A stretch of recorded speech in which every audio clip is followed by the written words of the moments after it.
tal? Buenas noches a todos. Voy a invitar a la doctora Ana Fernández Arcos para empezar este directo en el cual, bueno, pues vamos a hablar un poco de los trastornos del sueño. En unos pocos días se va a celebrar el Día de la Madre. Pues bueno, estamos aprovechando esta oportunidad para hablar de este tema tan interesante y tan frecuente en nuestra consulta. Hola Ana, ¿qué tal? Buenas noches. Hola, buenas noches, ¿qué tal? Pues nada, muy bien. Estaba aquí haciendo un poco la introducción de, bueno, que aprovechando el Día de la Madre vamos a describir, vamos a hablar de cuáles son los trastornos del sueño que con más frecuencia se asocian a la maternidad, ¿no? Bien por causas físicas o por causas más psicológicas. Así que nada, bueno, yo soy Celia García Malo, soy neuróloga, experta en medicina del sueño y trabajo en la Clínica Cisne en Madrid. Y Ana Fernández. Sí, hola, buenas noches. Yo soy también neuróloga, especializada en los trastornos del sueño y trabajo en la Clínica Cisne en Barcelona. Pues nada, y este directo va a ser para eso, para hablar sobre el sueño de las madres, ¿vale? O sea, en este caso no vamos a tratar el sueño de los niños ni de los bebés, porque bueno, eso daría para muchísimos otros directos. Vamos a intentar centrarnos en este tema. Eh, Así que bueno, pues nada, si te parece, Ana, comenzamos. Estupendo, sí. Bueno, yo quería preguntarte, Celia, que, porque es algo que es muy frecuente, de que podemos dormir mal en un momento dado, pero ¿qué es en realidad un trastorno del sueño? ¿Cuándo consideramos que un trastorno del sueño puede ser lo que estamos Pues sufriendo? mira, un trastorno del sueño realmente lo describiríamos. Yo siempre pienso en que cualquier persona que tiene una queja sobre su sueño, es decir, o porque no siente que el sueño es reparador, o porque tiene la sensación de tener sueño insuficiente, o porque se siente cansado al día siguiente, o tiene somnolencia excesiva, se queda dormido en situaciones inapropiadas, o porque realiza cosas, conductas extrañas mientras está dormido. Todo esto es un trastorno del sueño, ¿no? Algo que sea disruptivo, algo que llame la atención de esa persona o de su compañero de cama, ¿no? Y todas estas causas pues deben ser valoradas por un médico. Es decir, que cualquier persona que no se sienta satisfecha con su descanso debería consultar. Y ahí, bueno, ya sabemos, ¿no? Si quieres centrarte un poco más, Ana, en cuáles son los trastornos del sueño que vemos en nuestra consulta habitualmente. Claro, me hace mucha gracia una viñeta que vi hace un tiempo que el hecho de tener niños pequeños podría ser considerarse un trastorno del sueño por la falta de oportunidad para dormir, ¿no? Que realmente, pues más allá de los factores internos de los que ahora hablaremos, pues el hecho de estar al cuidado de un niño pequeño, pues sobre todo en los primeros años, pues hace que el sueño se vea completamente afectado.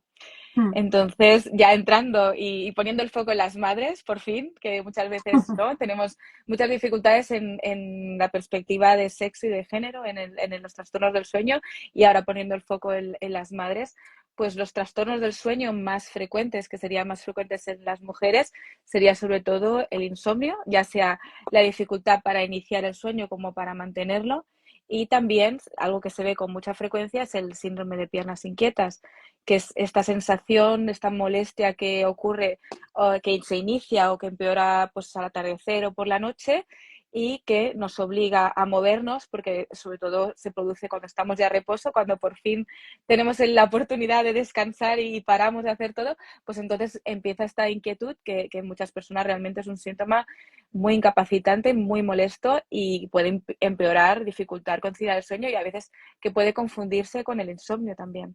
Sí, y cómo se normaliza muchas veces, yo lo veo mucho en la consulta, ¿no? Que muchas mujeres, ahora hablaremos un poco también del embarazo y del posparto, pero es verdad que muchas mujeres en mi consulta han tenido síndrome de piernas inquietas durante el embarazo, lo han tenido en el posparto y lo han dado como algo normal cuando, bueno, pues no es así. De hecho, pues como decías, no tiene una relación con el metabolismo del hierro y es una causa bastante habitual de insomnio entre las mujeres. También es verdad que sabemos, ¿no? Que las hormonas, que el sueño de las mujeres y el sueño de los hombres es diferente, ¿no, Ana? O sea, es verdad que las hormonas sexuales tienen un papel ahí, ¿verdad? Sí, desde luego. Y luego tenemos diferencias entre los hombres y las mujeres. Las mujeres quizá necesitamos un poco más de tiempo, tenemos tendencia a dormir un poco más y acostarnos un poco más temprano, o sea, nos iríamos a dormir un poco más temprano. Nuestro ritmo circadiano, nuestro ritmo biológico que nos hace que dormamos por la noche y que estemos despiertos durante el día, este reloj está un poquito más avanzado en las mujeres. Entonces, a veces por el tipo de organización familiar, cuando estamos resistiéndonos a ir a la cama, pues esto hace que no tengamos un descanso del todo adecuado. Entonces, tenemos que ser conscientes de las diferencias, de cuántas horas necesitamos dormir, cuáles son nuestras horas óptimas. Cuando decimos en adultos, pues entre 7 y 9 horas o las 8 horas, parece algo como muy arbitrario, ¿no? Y es verdad que no todo el mundo puede dormir todo lo que desearía, pero deberíamos intentar acercarnos a las horas que consideramos que son necesarias para estar en las mejores condiciones durante el día. Entonces, respecto a lo que comentabas, además tenemos una peculiaridad las mujeres y es que nuestras necesidades de sueño pueden verse alteradas por los ciclos hormonales que ocurren pues, durante la menstruación, ¿no? Sobre todo pues, durante toda la etapa fértil estamos pues, sujetas a diferentes cambios hormonales. No todas las mujeres son sensibles a ello, no todas las mujeres lo notan y tienen pueden tener alteración de su descanso o incluso trastornos del sueño durante algunos periodos de la noche del ciclo menstrual, pero tenemos que ser conscientes de ello y un poco pues saber conocernos y saber que respecto a nuestro ciclo, quizá cuando ya se ha producido la ovulación, lo que decimos la fase de lútea, desde el periodo de la evolución de la ovulación hasta la menstruación, podemos tener más dificultades para conciliar el sueño, podemos tener más despertares, algún tipo de molestia como dentro del síndrome premenstrual que se puede producir en algunas mujeres, que puede ser muy molesto en algunos Y además casos. creo que leí que afectaba hasta el 20% de las mujeres, o sea que es algo bastante frecuente que en la fase posovulatoria, ¿no? O sea, entre la ovulación y la menstruación, tener trastornos del sueño directamente relacionados con ese motivo, vamos, o sea que es Claro, algo habitual. sí, es que realmente en nuestro cerebro hay múltiples receptores de los estrógenos y están en muchas áreas cerebrales, ya estamos entrando en cosas muy específicas, ¿no? También tendemos para la neurología, aquí se nota que somos neurólogas, pero realmente tenemos receptores estrogénicos en áreas cerebrales que están plenamente implicadas en los ciclos de sueño y de vigilia, y estas fluctuaciones en algunas mujeres pues pueden ser marcadas y pueden pasarlo mal en determinados casos. Sí, sí, correcto. Y como decía también con el síndrome de piernas inquietas, creo que esto también se normaliza con muchísima frecuencia, ¿no? Sí. Incluso que se da por hecho que, bueno, te va a venir la regla, pues tienes que aceptar que tienes que dormir mal Claro. y se acaba la historia, ¿no? Igual que después hablaremos del embarazo. Esto, pues obviamente es algo que tenemos que cambiar porque, como bien dices, hay cambios hormonales, son problemas físicos que alteran nuestro descanso, nuestro sueño, cambian las fases de sueño, cambia la fragmentación de sueño. Por lo tanto, pues bueno, obviamente muchas veces puede merecer una visita médica. Exacto, y no debería ser un problema, o sea, no deberíamos verlo tampoco como una desventaja respecto a los hombres o respecto ya cuando ya no tenemos estas fluctuaciones, sino conocernos mejor y saber pues que en un momento dado, comentarlo con nuestro médico y que en un momento dado, quizá en estos días, si además tenemos algún tipo de estresor externo, podemos pues tener necesidad de tomar algún tipo de medicación de forma puntual sin que implique medicarnos continuamente, pero quizá nos pueda ayudar y esto es importante que lo comentemos con nuestros médicos para estar mejor. Sí, o sea, básicamente es eso, es tener una llamada de atención, ¿no? Y reconocer nuestros posibles síntomas, ¿no? Luego también, claro, viendo un poco los cambios hormonales, que es verdad que ocurren durante gran parte de nuestra vida, ¿no? Cuando tenemos el ciclo menstrual, pero si tenemos que hablar de un cambio, bueno, de cambios hormonales, bueno, no sé cómo decirlo, brutales, hablaríamos claramente del embarazo, ¿no? O sea, de aquellas mujeres que tienen un embarazo durante el cual pues hay unos cambios hormonales que no han ocurrido nunca antes, ¿no? Con unos niveles de progestágenos y estrógenos muy altos, que también, como decías, tienen su efecto en el sueño, ¿no? O sea, que también en el embarazo es posible que se desarrollen trastornos del sueño, ¿no? Sí, desde luego. Y luego también tenemos que tener en cuenta antes del embarazo, cuando hay un deseo de embarazo, el hecho de que haya trastornos del sueño, insomnio, trastorno, bueno, que haya un trabajo a turnos, quizá pueda dificultar el hecho de quedarnos embarazadas. Entonces, hay que pensar no solo ya durante el embarazo, sino antes. El sueño puede tener un papel en la facilidad que podamos tener en quedarnos embarazadas. Y entonces, pues como decías, ¿Qué es lo que te encuentras en la consulta, Celia, respecto a las diferentes etapas del embarazo? Yo ¿Qué es lo que más creo que frecuente? en la mayor parte de ellas predomina el insomnio como motivo Ujú, de consulta, ¿no? O sea, mujeres que, a pesar de que en ese momento pueden tener la oportunidad de dormir, que eso también lo podemos hablar después, ¿no? Si tienes la sí, oportunidad de dormir claro. o no tenerla, pero tener insomnio, ¿no? Por múltiples factores, ¿no? Bien por los cambios anatómicos, ¿no? Por el dolor, la lumbalgia que muchas veces Mm, ocurre, por el reflujo, las náuseas. Y luego es verdad que esa ganancia de peso también a veces, sobre todo en el tercer trimestre, mm, se relaciona con un aumento de riesgo de apnea del sueño, ¿no? Pues mujeres que tienen ya cierto sobrepeso al quedar embarazadas, igual eso les fomenta tener ese trastorno respiratorio, ¿no? Roncar, hacer mm, pausas de apnea, tener microdespertares. Luego también, obviamente, pues tenemos la parte de el compromiso de espacio, ¿no? Que una vez que está el bebé ahí mm, albergado, pues claro, comprime la vejiga, claro. tienes necesidad de ir a orinar durante la noche, a veces te quedas desvelada. Y Mm, luego algo que también es muy importante son los cambios, ¿no? La preocupación de cómo va a ser, bueno, cómo va a ser el embarazo, cómo va a ser el parto, cómo va a llegar la maternidad, cómo va a ser la lactancia, o sea, todas mm, esas preocupaciones que empiezan ya desde el embarazo, pues bueno, al final hay un riesgo de tener más insomnio.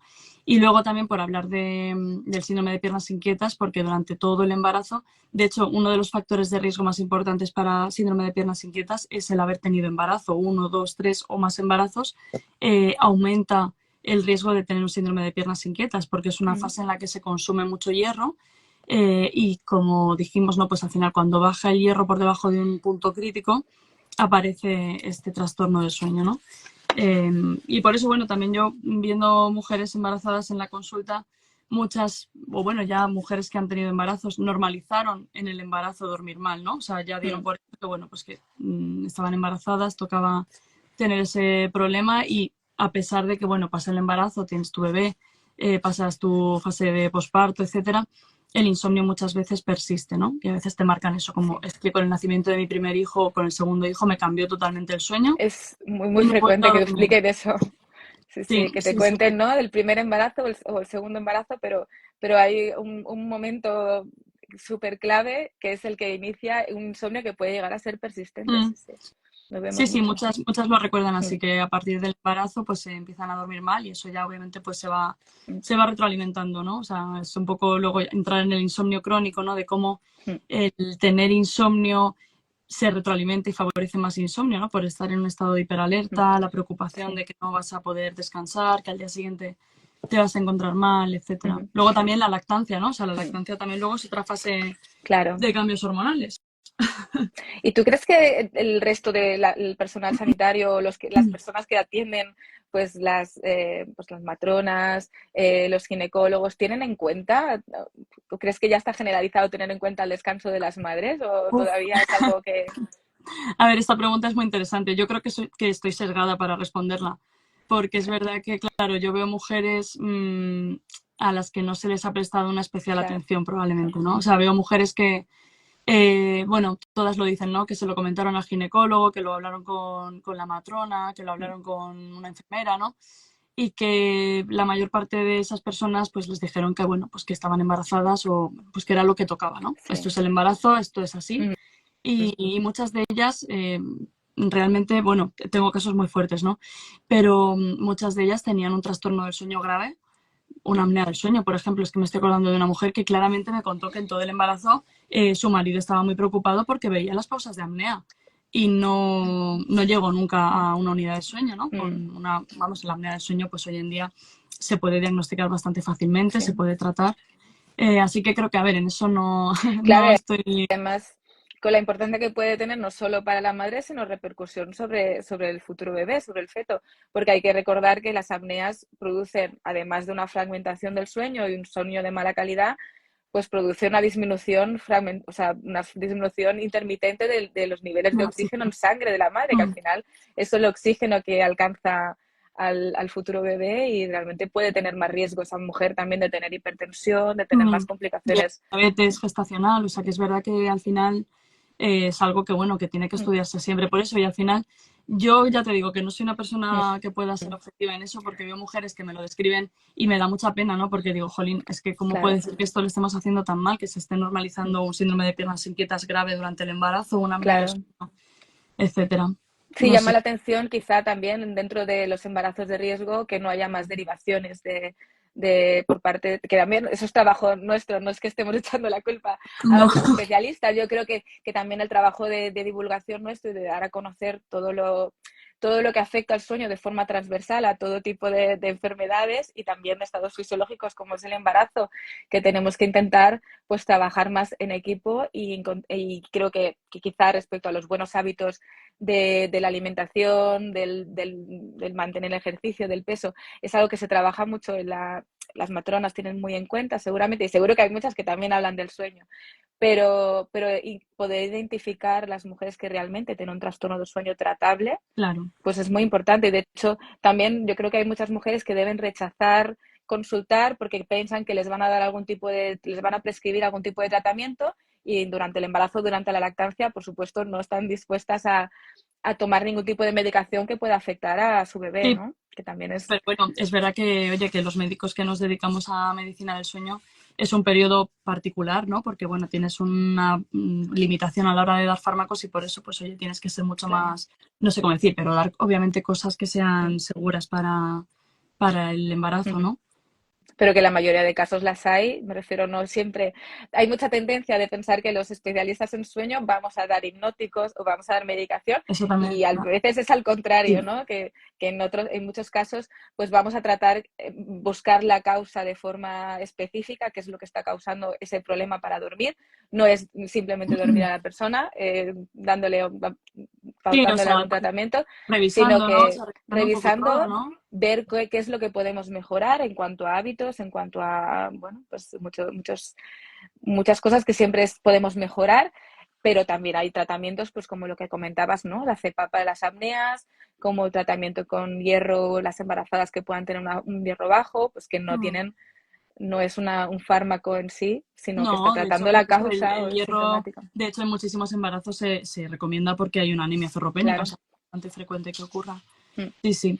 Y luego nada, pues ya después del embarazo, ¿no? Pues ya llega el posparto y la lactancia, Mm. ¿no? Y la lactancia, pues obviamente también para muchas mujeres puede ser una etapa de la vida en la que se desencadene o comience un trastorno del sueño, ¿no? Mm. Bien, en este caso también por lo que decíamos de un síndrome de piernas inquietas, pero también por no tener la oportunidad de dormir, porque Claro. muchas veces la lactancia materna pues puede ser muy demandante, ¿no? O sea, puedes tener que dar tomas nocturnas. A veces hay mujeres que después de las tomas nocturnas se desvelan, aunque no es lo normal porque durante la lactancia se libera oxitocina, ¿no? Y Uh-huh. es una hormona pues del bienestar, de la relajación, También la que hormona favorece del amor, que se llama la hormona incluso a veces del amor, popularmente. efectivamente, sí, Sí, sí. sí, Y entonces hace que, bueno, que a lo mejor esos despertares no sean tan prolongados, ¿no? Porque en otras circunstancias igual, oye, pues sería una locura. Pero bueno, que es verdad que la lactancia, bueno, y luego también, pues obviamente cuando estás dando lactancia y tienes un pico de prolactina y te notas, ¿no? Una ingurgitación o te duele el pecho, uh-huh. te despierta. Es decir, que también es una etapa de la vida de la mujer en la que, pues, con mayor frecuencia puedes tener insomnio Sí, y además esos primeros meses, pues, te coinciden con el posparto, ¿no? claro. Que también es una etapa, pues, Uh-huh. bastante diferente, ¿no? En lo que ha sido el embarazo, después te ves, ¿no? Que eres madre, tienes un recién nacido a tu cargo, Sí. Y se parece caracteriza que... por... No, Adelante. disculpa. No, digo que es que a veces te invaden, ¿no? Esos sentimientos como de Mm, tristeza, de desesperanza, de agotamiento, ¿no? Porque también es desde verdad que, oye, no consigues dormir, no consigues descansar y sí. te metes como en un bucle. Sí, parece que te preparan mucho pues, las clases preparto, pero ¿qué pasa ¿Mm? después? Y después todo el ¿Verdad? mundo te dice, duerme cuando duerma el bebé, pero bueno, esto pues en tampoco queremos asustar si hay alguna persona, si hay alguna mujer embarazada que nos está escuchando, simplemente que pueda tener pues todo el soporte posible para dedicarse únicamente a si la quiere tener lactancia y a los cuidados de su bebé, pero sí que es verdad que, pues que necesitan mucho soporte del familiar, mucho soporte de la pareja para poderlo llevar a cabo de forma pues, más descansada posible y que después pues no todos los bebés duermen el tiempo que hacen unas siestas plácidas para poder también la madre descansar, ¿no? Pero que Mm. hay un componente aquí también social de los cuidados de la madre para poder dedicarse plenamente a su descanso y al cuidado Mm. de su bebé. Y que es verdad que desafortunadamente pues no siempre es así, ¿no? Que hay Mm, muchas maternidades que son más complicadas y no tienen no existe esa posibilidad, ¿no?, de descanso, con lo cual es verdad que todo se acaba como metiendo en un bucle y retroalimentándose. Sí. Así que no sé, Ana, o sea que es verdad que el insomnio de las madres, ¿no?, pues es algo que existe, ¿no? O sea, Sí. como decíamos antes, muchas mujeres en la consulta ya tienen la fecha de decir, es que el día que pasó tal, Sí. no he vuelto a dormir. ¿Y por qué? ¿Por qué tenemos más insomnio las Claro, madres?